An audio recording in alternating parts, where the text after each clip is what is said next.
Well, hello there, motherfuckers, and it is time for your YWC champ to kick out another end of 2017 video. So, I like to do these little clearance sales at the end of the year, kind of a way of getting all the shit out, right out there in the open, just get it all out before we enter in 2018 and have to witness more shit in the world of wrestling. So here we go. I've got a top 10 here of the worst moments of 2017 moments, happenings, matches, whatever, whatever happens to be on this list. All those things all encompassed together. So here we go without any further ado, not in any particular order. They're all bad. There's a lot more bad things. It could be a top 20, a top 50 even, because it's been a pretty bad year, just like it was the year before and the year before that. So here we go. At number 10, Bray Wyatt's title run. So what more could be said than just saying that alone? The title run itself. So Bray Wyatt pins John Cena in the Elimination Chamber earlier this year. It was in February to take the title. So they, from Cena, we all thought that we were going to get Orton and Cena, but then they kind of fit into the storyline that was going on with Orton and Bray at the time. And this title run lasted about a month, 5 weeks, whatever it was. And the thing about this is that Bray Wyatt should have been crowned champion about a year into his run. When he was feuding with Cena in 2015, it was prime time to give a title to Bray. He was the most over thing on the show. Everybody had their cell phones lit up. They were the fireflies. The fans were cheering during Bray Wyatt promos. They wanted to see good things happen with Bray. Bray got buried. There you go. And the thing was, it was a wasted opportunity. There was many more times. There was even the time when you had Bray Wyatt was actually, he could have had an opportunity when Daniel Bryan had to drop the title. Remember when he was forced to relinquish the World Championship? Bray Wyatt had a chance to actually be champion at that time. He would have been the logical next choice. If you couldn't have a fan favorite like Daniel Bryan being champion, give it to the runner-up, Bray Wyatt, a guy who he had faced at the Royal Rumble prior to that match. It was time. But they waited 3 whole years to give Bray Wyatt a championship, 3.5 years, and it was a little bit too little, too late. And I made a video about that, and you could, if you want to hear my initial reaction to Bray winning the title, I was happy for Bray, but I said that this is probably not going to end well, and it didn't, and he dropped the title to Orton, who would then just be a transitional champion in his own right, and then just drop it to Jinder Mahal the next month. So it was disappointing. One of the most talented people on the show, one of the few guys who could cut a really good promo, was wasted here. At number 9, the This Is Your Life segment with Alexa Bliss and Bayley. No, we're not going to forget about this. So I gave credit to Alexa. She's talented. She's good on the mic. But even she could not save this terrible segment. So basically what we had here was kind of the template was sort of based around a Rock Mankind segment, which was the highest rated segment that they ever produced. It was, I don't know, it was conflicting reports about this. Many people say it was for the Mean Street Posse, Pat Patterson and Gerald Briscoe match. And then some people say it was the This Is Your Life. It's kind of like very, very close, I think. But whatever it was one of the highest segments in Raw history. And nobody has been able to duplicate it. It seems to me like only Vince Russo knew how to write this segment where it was going to actually get over and be any good. So, we had some carbon copies. You had Mick Foley doing it with John Cena, and they just couldn't replicate the magic. You know, because nobody can replace The Rock in a segment like this. It's quite obvious. How are you going to get somebody better than the Rock to react to all of these characters? You know, who are not exactly the best actors, and that's what they did. They got a bunch of shitty actors, they shoehorned them in, and they had a big disaster on their hands. You had Bailey's like ex-boyfriend and making out with a girl. We were sitting there watching this, like, is this really making live television?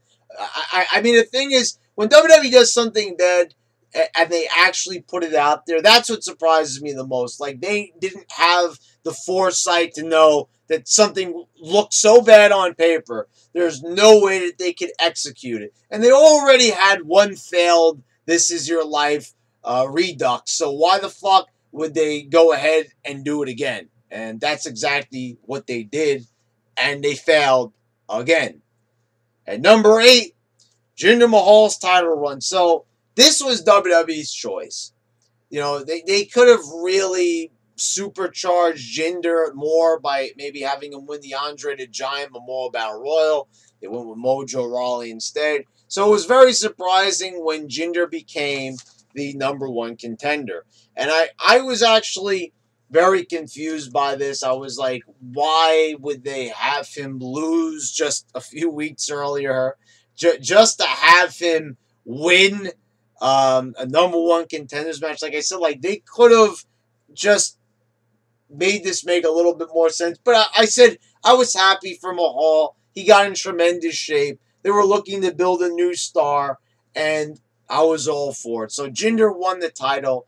I praised the match. I praised the decision to pull the trigger on the new star. I said, but now we have to sit and wait and see what they're going to do with him. And just like they have done with Dolph Ziggler, Jack Swagger, Alberto Del Rio, countless others, they did not sustain these characters. And they did the same thing with Jinder Mahal. They booked him into oblivion. They made him look like a goof that, you know, he's this big jacked up guy, but somehow he can't win on his own. He's not tough enough. The guy is like 10 times more jacked than even Orton, who's in good shape.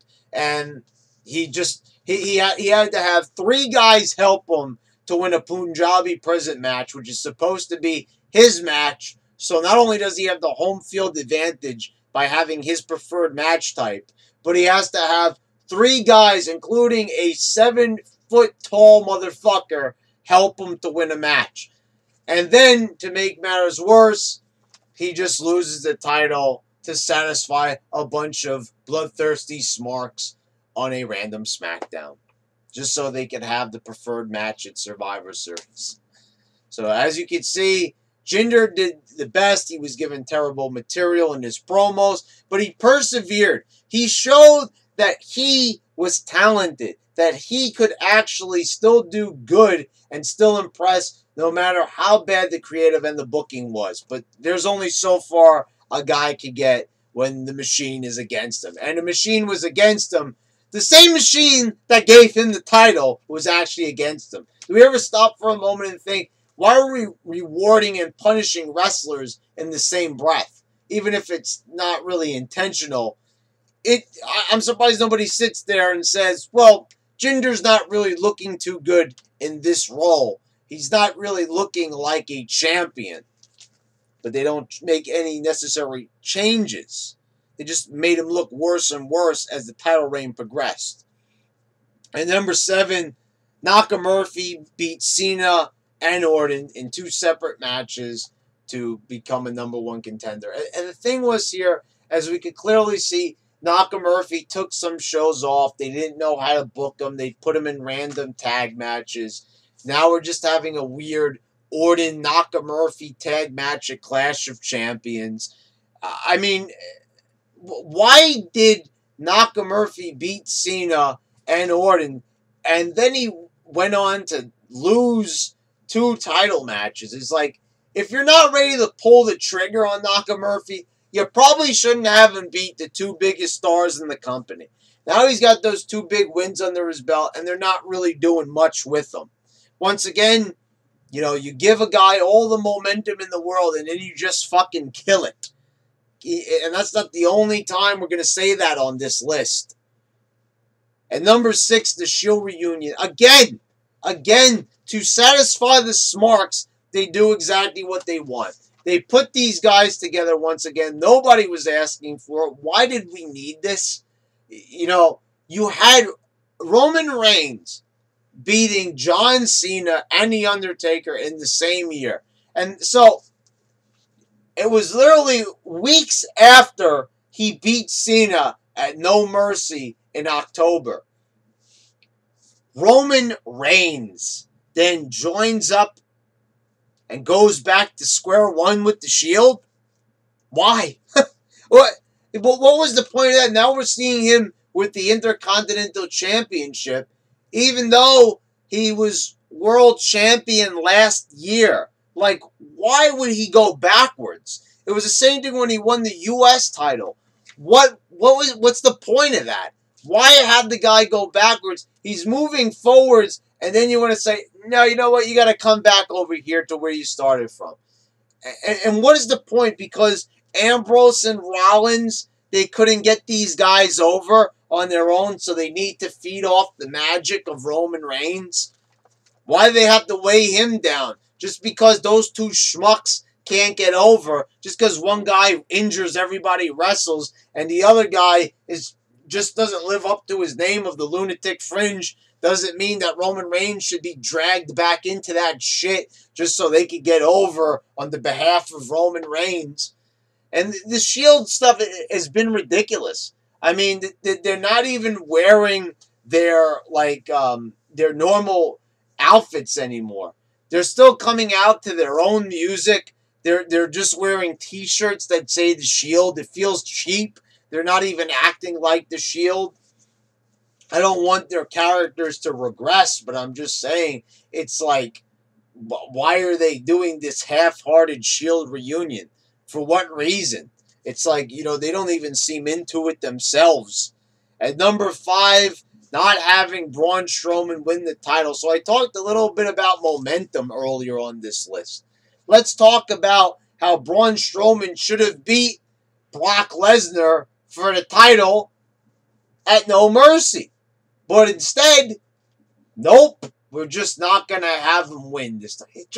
It makes no sense whatsoever. Why not have Strowman?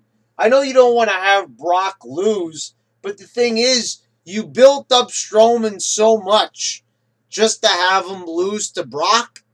You know, you killed all his momentum. After one F5, beating him just like that, you should have not had the match. If you weren't ready to pull the trigger on Strowman, why set the match up?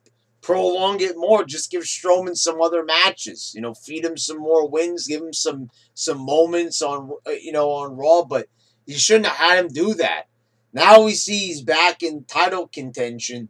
But why not pull the trigger? He's been the most over thing the whole entire year on Raw. He's maybe the only thing that's over on Raw besides Broken Matt. So why not do yourselves a favor and just give him the world title? I mean, because nobody else really on the show is as over as Braun is. Most fans, smarks and casuals agree.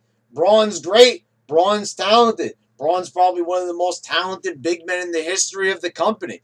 I can't really remember the last time a big man was this over. Since The Undertaker, since Kane. So I don't see why we shouldn't have him with the world title. It would be the next logical step. But they ruined it here, and we got nowhere fast. Number 4, the Hardys return. I said this time and time again throughout the year. I did not want to see the Hardys end up as just another generic tag team on the roster, sort of like what they did with the Dudleys. And they started heading in that direction. As soon as the Hardys lost the tag titles, it was downhill from there. They didn't know what to do with them. They weren't sure because they were scared of a lawsuit from Jeff Jarrett, so they didn't want to do the broken Hardy Brothers gimmick. And, they kind of just were floating around on the roster. Very strange stuff going on. Jeff Hardy would have an Intercontinental title match. Then they'd go back to tagging. Jeff got injured. The match started tagging with Jason Jordan. They had no idea what they were doing with these guys. They came out to such a big pop, such a big reaction at WrestleMania. After all those years, and I got here in front of this camera, and I said, oh, Jeff Hardy's wasting his time in TNA. All they're doing for him in TNA is giving him a platform to produce his music. But the WWE could easily do that as well, and probably give him an even better studio and shit to work with if he really wants to do his music. Even though Vince McMahon doesn't like people doing their own projects that are not affiliated with WWE in some way. They could have done that. They could have put him under the WWE record label, and they could have really worked with the guy. So there was no excuse why they would have to let him rot in TNA for so long, but they did. And so when they finally got their hands on him, they did nothing with him. And still, okay, so Matt is broken, Matt, but when Jeff Hardy comes back, are we going to see Brother Nero? I hope so. I hope fucking so. Because you have, one of the biggest acts, the Hardys. Without a doubt, in the year 2000, the Hardys were probably the most over thing on the show, with the exception of The Rock. Stone Cold was out injured. I mean, the Hardys were big time. I remember people, the fans in the audience with the armbands, the T-shirts, Team Extreme. People loved Lita. They loved the Hardys. It was an exciting time. And people were, going nuts for the TLC matches. And they talk about that on commentary, how these guys are pioneers. So if they're such pioneers, how come you're not showing that on the show? They don't look like pioneers. They look like two schmucks out there. But at least they're doing the broken match stuff, the woken match stuff, so that's good. But it only took Jeff Hardy being injured to fucking get the ball rolling on that one. And number 3, letting Neville walk out. So Neville is still on the roster page on WWE. So he's still contracted with the company.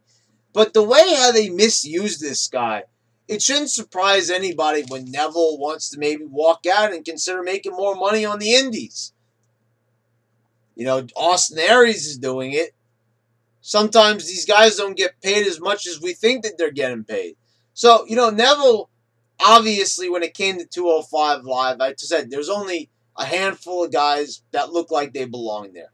I said it. Brian Kendrick, which they're doing nothing with.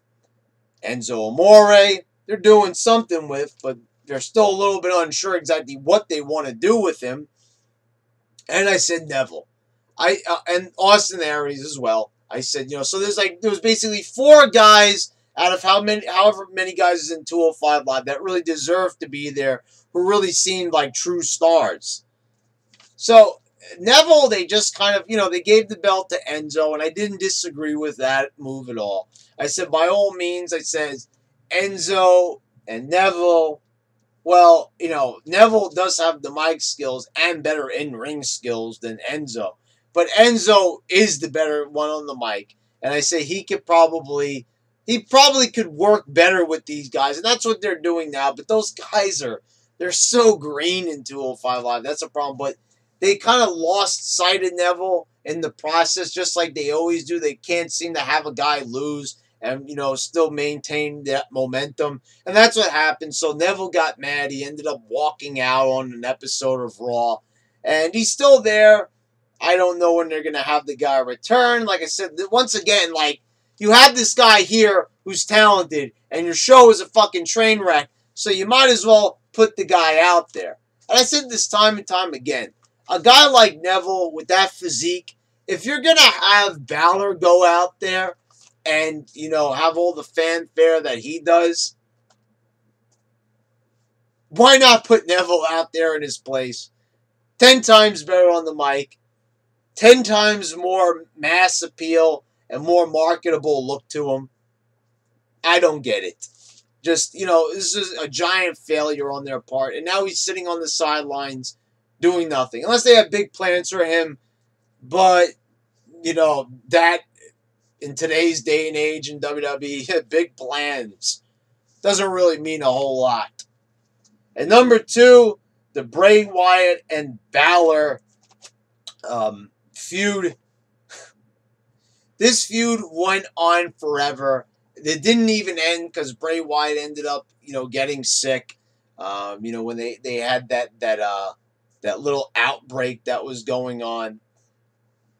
And the thing was, it's sad to say, it was like a blessing in disguise because I could not wait for this feud to fucking end.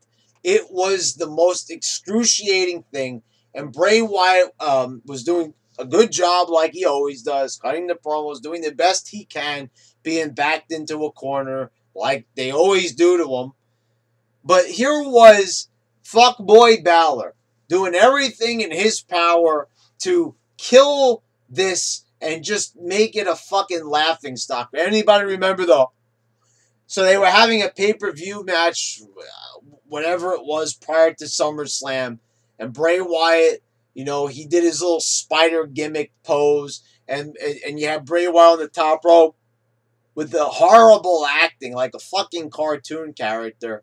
I almost expected his jaw to literally drop to the canvas and just go full fucking cartoon. Because that's exactly what I got from that. And this guy was looking down at the floor. Where's my lines? Like a damn fucking amateurish goof. He spent 15 years in the business. Yeah, 15 years of just indies and just still being green. I mean, this is a guy that's still green. Even he's not ready for the big time and never will be. That doesn't look marketable. Even when he was the Demon, we were saying, we want to see the Demon again. Then when we saw the Demon, we realized it was just the same fuckboy with a new coat of paint on him. And this feud went on forever and ever and ever and ever. Balor beats him. He makes a pretty emphatic win over him at SummerSlam. And then the feud still keeps going and going and go. I mean, it was enough already! At number 1, Mauro Ranallo quitting and then being relegated to NXT. So I said this time and time again. If I had to pick a favorite announcer for the current gen of WWE, without a doubt, it's Mauro Ranallo. The guy's fantastic. Mamma mia! I mean, it's not really the best, but the guy he's pretty awesome. He shows enthusiasm. The guy has a distinct tone.